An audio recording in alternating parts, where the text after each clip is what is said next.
முரளியின் 5 சிறந்த சென்டிமெண்ட் படங்கள். பூவிலங்கு படத்தின் மூலம்தான் ஹாலிவுட் என்ட்ரி கொடுத்தார். முரளிக்கு பொதுவாக பெண் ரசிகைகள் அதிகம்.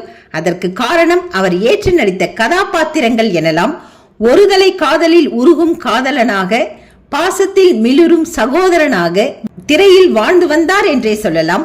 ஆனந்தம் இயக்குனர் லிங்குசாமி இயக்கத்தில் வெளியான படம் சமுத்திரம். சூப்பர் குட் பிலிம்ஸ் சிறந்த குடும்ப படங்களில் இதுவும் ஒன்று. வெற்றி கொடிகட்டு.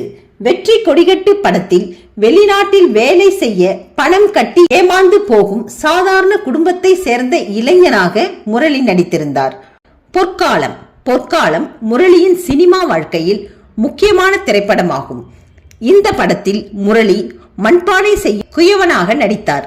காமராசு. காமராசு திரைப்படத்தில் முரளி கை கால்கள் விழுந்த தன்னுடைய தாயை அன்பாக பார்த்து கொள்ளும் மகனாக நடித்திருப்பார்.